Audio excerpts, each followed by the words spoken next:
Springtime on East 26th Street and Park Avenue South bloomed with possibility. I was approaching my first summer break en route to an MBA from the City University of New York's graduate business program at Baruch College. I needed to find the right bartending job to sustain me. I had outlined my priorities on a spreadsheet. A 20-minute walk from school to give me time to switch gears, ample public and taxi transportation for convenience and safety, a lively neighborhood, also for safety.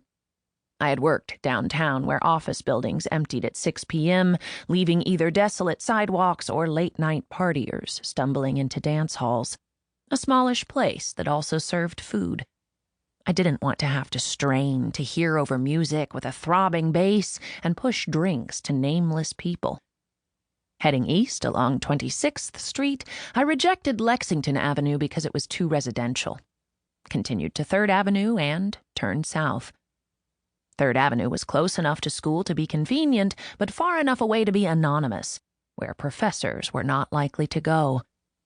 The Gramercy Park neighborhood was swank, with an upscale mix of businesses and apartment buildings.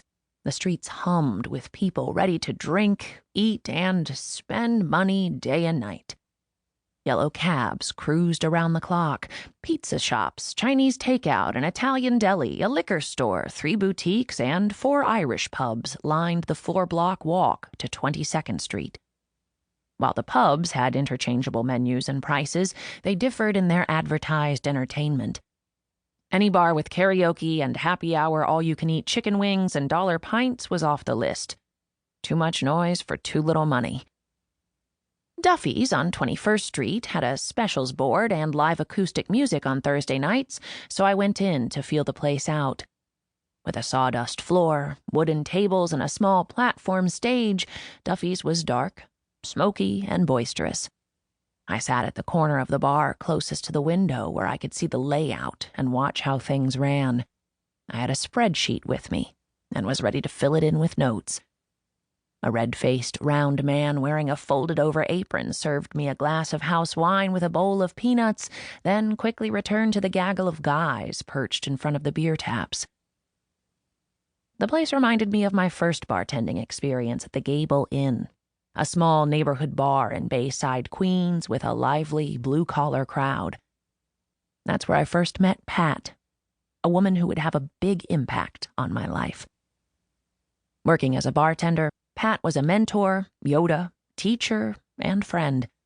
With her thick black eyelashes, blue eyeshadow, and blonde pixie helmet hair, Pat managed the needs of a 6-person waitstaff and scores of patrons with a gentility and steadfast calm I had yet to see in anyone else.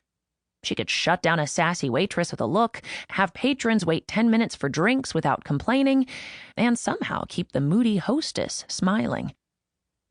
I wanted to be like Pat, so I started going in early to help her set up and learn from her.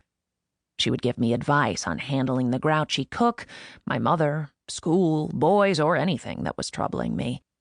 She taught me how to make Bloody Mary mix, cut lime twists, and rim a glass with salt. She shared her work philosophies, which I realized later were actually life philosophies. Pat taught me how to manage and take control, how to become a bartender.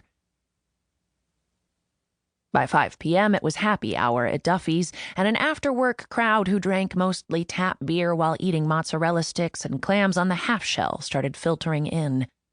The waiters came and went from behind the bar to grab bottles of beer, run the soda tap, and drop their drink orders. Back at the Gable Inn, Pat never let anyone behind her bar. My money drawer, my responsibility. She ran progress tapes for the manager to check, had the bar back leave cases of beer and clean glasses on the service end, and restocked herself. Pat had a system for setting up her bar. Bottles needed for making the most popular drinks were the easiest to reach. Spotless glasses were positioned strategically so that the waitresses could set them up with their orders on trays. The tools of her trade, paring knife, cigarette lighter, and corkscrew, were never left out of their drawer. Pat's bar had a high shine, and she had everything under control, but that was not how Duffy's was managed. I noted all this on my spreadsheet. McDuffie. To keep listening to this audiobook, I've left you a link in the description so you can do it, at no cost thanks to Audible's 30-day free trial.